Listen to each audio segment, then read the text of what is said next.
Alright, so in the previous video, we drew out basically our template here, and we're just going to kind of carry on from there and start painting. Okay, so I just want to cover a couple things first before we actually get into it. So if you go underneath the brush tool, you see there's brush, pencil tool, color replacement. We're not going to be using that anyway, and the mixer brush.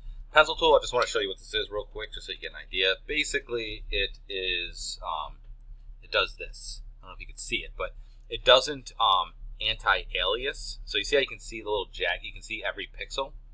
That's aliasing. It doesn't blend that, as opposed to, let's say we use a brush, which if I make this considerably smaller, let me make it as small as that so you can tell. It will smooth it out, okay? And so that's what those are for. Generally speaking, the pencil tool is not all that useful unless you're making like pixel art, like things for like a video game, like old school Mario kind of thing. That's what that is, okay? So what I'm going to do is I'm just going to start painting my dude here with just the regular brush, and then later on I'll show you the mixer brush, okay? So with the regular brush tool, there are a bunch of different options and stuff that we could choose. You can see down here. But it's a little bit easier actually if you use the panel that's specifically for it. So I'm just going to go to Windows, go to Brush Settings in Windows, and do Brushes, and just make sure both of these are up. Okay. So you're going to notice that they have these brushes broken down into like these sections here. Basically, they're just folders that hold them. The top one here is just general brushes. Then there's dry brushes, wet brushes, and then like weirdo brushes. Okay. These just do like it suggests special effects. So they're just not meant to be realistic, like you can see they're doing this kind of like half tone kind of thing down here. Anyway, that's the options. Now, you'll notice that these ones here have these little symbols of brushes on them. That basically means that they're kind of like a specialized one that have these like pre-settings already done with them. And they are going to work generally with the mixer brush. So you probably, well, this one will work with the mixer brush. This one works with smudge. This one works with the regular brush, so on and so forth. So that's what those symbols are. They just mean they have like special settings and stuff to them. What we're going to do is I'm just going to stick in this area. All these are just preset settings that, make sure I'm on the regular brush here, that they're just setting up what the opacity, whether it's hard or soft right here, and whether like sensitivities on. You can see right in the name basically suggests it, right? So that's all this is, but I just wanted you to see what these are. We'll touch base on those later. I'm going to go to my brush settings, and I'm just going to try and brush him right now, and then we'll do the background afterwards in a different manner. So in here at the very top, you can choose brush tip settings. So basically what's happening when we're using our brush is that there's an alpha, and basically it's stamping. I'm just going to put this, we're going to go like around 85. And then I'll make this bigger. It's basically just stamping this circle, and it's just dragging it across, right? You can kind of see what I'm saying. These brush tips will basically drag something else across. Okay, so that's the alpha. They call it brush tips here, but often they'll be called alphas. And so you can see I don't have very many options on mine for whatever reason. Usually there's a lot more in here. Yeah, I don't see any. But you can also download brushes and things like that as well. Where I'm not really too concerned about that. So, but usually these are meant to sort of, you know, mimic or represent like a thing. So that's with this brush tip. So you can play around with these and see if there's one that works better for you. And you can actually adjust them too. I'm going to choose, let's say, this one here, but I can choose the general size, which is just the size anyway. But I can choose the angle of it. So you can see how this has got this weird angle. So I can choose the angle of it. So it'll be, you know, depending on, so you can see how it's thinner this way and then thicker this way. I can change how that goes. So now it's thicker that way. Okay, so that's what that does. You can squish it and squash it too. I'm not really worried about any of that. You can flip it. Spacing actually might be useful to you. So if you put the spacing out, what's going to happen is when you go to draw, you see how it does this? Sometimes that's good. Most of the time I don't find that actually very useful. So you probably want that down to like where it was, like 3%. Probably is about where you want it. So because I usually want it smooth. Shape dynamics. Basically, what the rest of these are going to do is that they're going to impose something on top of it in order to change the way that it looks. Okay, so while you're doing it. So like size jitter, for instance, is going to be controlled by the pen pressure. So we can adjust how much we get of that. So you can play around with that. There's also the angle and the roundness. You can have it scatter. I'm not going to really worry about that, but it will scatter it around as you draw it, so it's not just a right straight line. You can have a texture applied to it. So right now when I draw it, it's just that straight color, but we could choose like, let's do trees because it'll be weird. So now when I go to draw this, the stroke itself, you can't really see it. Let's do like a mid-gray. The stroke itself has the texture built into it. Maybe we can invert it. You can't really see it, but it'll actually draw a texture inside of it. Dual brush, so you can use two brushes at once. I'm not going to be using that either. The one I like is the color dynamics. We kind of did this in the other one as well. I like to do a little bit of everything. These are probably a little bit higher than they need to be. Let's do like 2, 2, and 2. And for hue jitter, let's make that one 4 actually. Yeah, 4. Oops, I don't know what that is. 4, 2, 2. I'm not really worried about purity. You can play around with these. I don't really, honestly, do too much with them, but yeah. So basically, the jitter is just gonna apply that stuff to it. Okay. So that's what the brushes are in the brush settings. I'm just gonna do this so that it'll look more painterly, because you'll notice that like when you, I like to use this color dynamics because you'll notice like when you see a painting, right? If it's like, I don't know, a scene, right? They don't paint like a barn pure red, and they don't paint the grass pure green, and they don't paint the sky pure blue. Usually there's all sorts of colors mixed in there with it, right? So it makes it more enriched in it, and they work against each other, and it makes the image vibrate more, because now you have like kind of subcontrast inside of it. There's a name for it. I can't remember the term, but it creates more intrigue. So that's basically what I'm trying to do by using this color dynamic thing. So I'm just going to go over here, and I'm going to paint opacity. Let's go ahead and make that 100%. I'm going to turn on pressure sensitivity here and pressure sensitivity here. You may or may not need that, depending on whether you have brush stroke or not. So I'm going to put this underneath my drawing, and I'm going to take my drawing and I'm just going to lower it a bit, because eventually I'm going to remove that drawing, but I am going to need it as a guide when I'm drawing. And I'm actually going to lock it too. And then I'm just going to basically brush a bunch of strokes here, like so, right? Now you want to make sure you're constantly brushing strokes, because if I just go like this, it's just going to keep painting that same color. It's on a per stroke basis. Okay. Now there might be a little bit too much variation here. I feel like, see, that's why I lowered the brightness, but I feel like the brightness is still pretty high.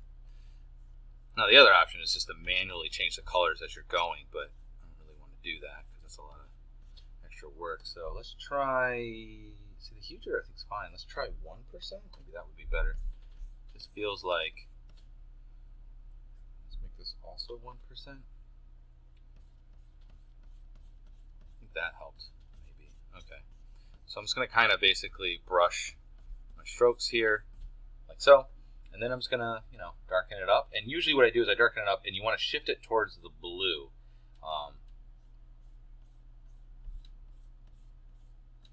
So it feels a little bit strong. And actually, I got to get my reference image up, because I don't think the lighting, yeah, it's actually the wrong lighting too. Come on. Undo. Control Z. There we go. Okay. So we're just going to kind of take this opacity down a bit. So I'm just going to try and basically softly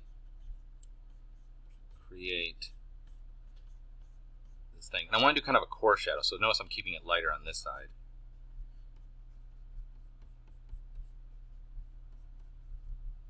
And this should probably be straight up, just this color.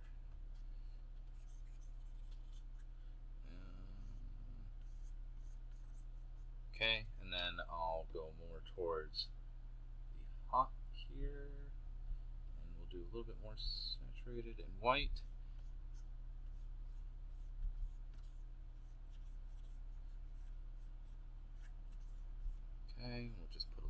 here. Alright, and I'm just going to kind of cut this around, turn that off. You can kind of see the cone that we're kind of getting. Let's do the arms next here. So I'm going to do the arms kind of like a really dark grayish kind of blue. Because if I just do pure black, it's not going to look very good. So I'm on the right one, right? Yep, okay. And put this back to 100% so that it covers.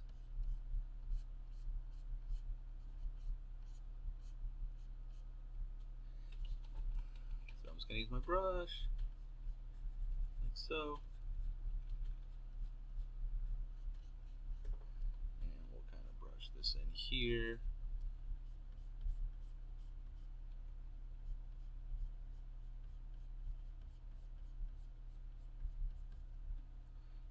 Legs. Right, so we'll brush the legs in.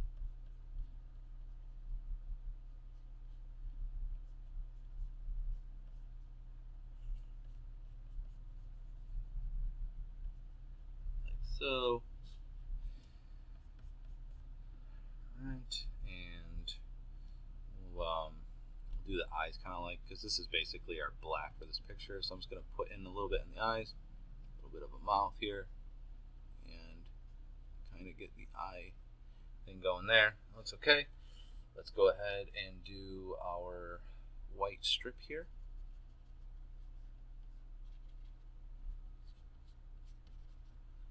Right. Okay, and let's go back to this, and I'm just going to go ahead and just try to get a darker color here. So this part in here should be in shadow, so I'm just going to kind of, again, draw the strokes.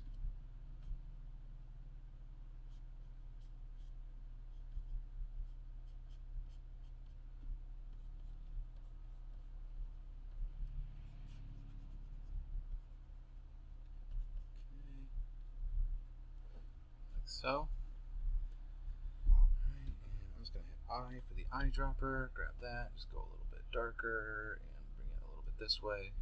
Hit B for the brush tool again, and I'm just going to kind of put a little bit there. Then we have that nice goldenrod kind of hair color. It's kind of hard. We're going to do a little bit more yellow than it should be, just because my guy's kind of pretty close to the color it was in the thing. And I'm just gonna, put this in there, and then we'll brush this in. So just make sure you're doing strokes constantly.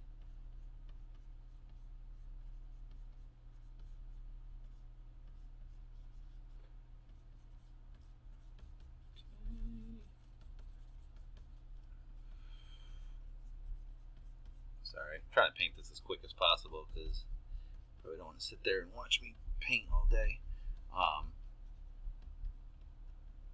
Okay, so we'll just kind of go like that, and then this was supposed to overlap too.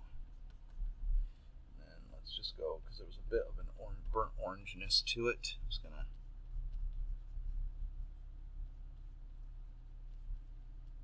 make sure I put a little bit of that in there. Let's see, I'm going to turn off the lines here. So now you can see we have this. And now from here, what I'm going to do is just basically try to, fix it a little bit because it doesn't look super great.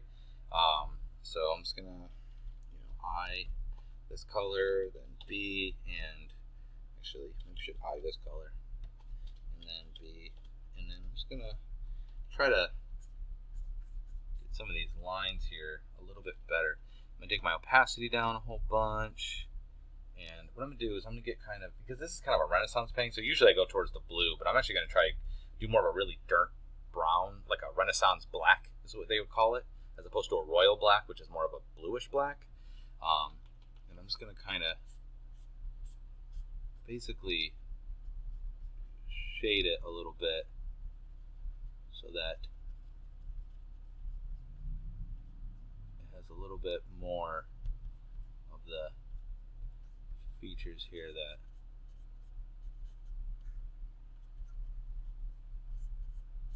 there is sort of a line here, but I'm gonna do that a little bit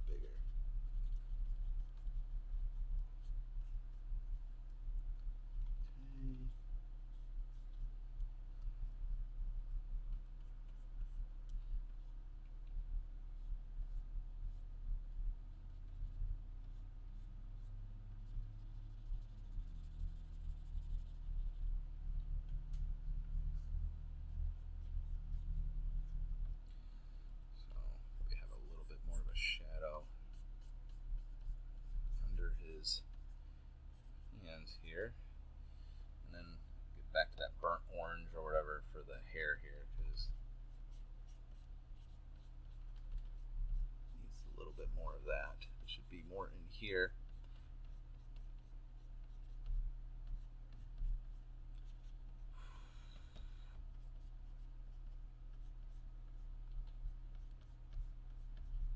Okay. Right, you kind of get the idea anyway.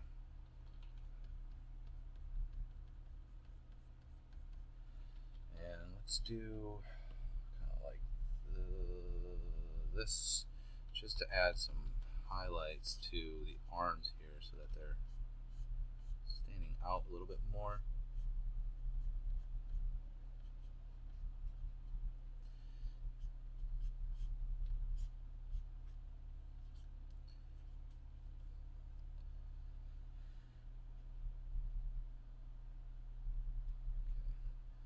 That is the most majestic looking cone I think I may have ever seen. Okay, so where are we at? We're up now. Okay, so that's what I would do if I was just going to straight up paint it. I'm going to show you how I'm going to do the background. I'm going to do a little bit different. I'm going to use the liquid brush because that'll give you an idea of how to use a different brush. But, you know, I would obviously spend more time on this, but I'm trying to do it as quickly as possible without, like, taking forever. But you get a rough idea. Now, what I would say when you go to do this is play around with the brush. Find a brush. Control the brush. Get a brush that you want, that you think looks good. So play around with the brush tips here. You know, try to find something that you like. I would definitely apply the color dynamics. I find that super useful because it helps me get the variation. You don't actually have to use it, though. You could turn that off and then just manually put multiple colors in. That's how I used to do it until I found this out. I'm like, ooh, you know, it's a lot easier. Yeah, you can play around with these. You might want to try and play around with these too. Maybe this would be a better starting point for you. The problem is with these brushes down here, which we're going to use in a little bit, is that I'll even use one right now. Watch. If I click on this guy, what you're going to notice is, oh, that one actually has them all available. All right, hang on a second. Let me do like this one. If I go here, you can see a bunch of it's turned off. And I wanted to use that color dynamics, so that's why I didn't use that one. So some of them, what they'll do is they'll actually turn off some of the brush setting options. So that's why I don't necessarily use all of them. But explore them. I'm not going to go through and like do every one with you. Just look at them. I generally, here's the thing too. These ones, just so you know, if you're having trouble where like it's not being very responsive, my computer's a little bit slow. These ones are going to be slower. And the mixer brush, which I'm going to use in a second, is also going to be slower. The fastest ones are just going to be using the general old brush and just adding some of these settings to it and tweaking it to the way that you want it to look. But you can get a whole variety of looks in here. Okay, so in the next thing, I'm just going to go ahead and I'm going to paint the background part, but I'm going to use the mixer brush just so I can kind of show you what it looks like. It's not necessarily my favorite, but it's there. Okay.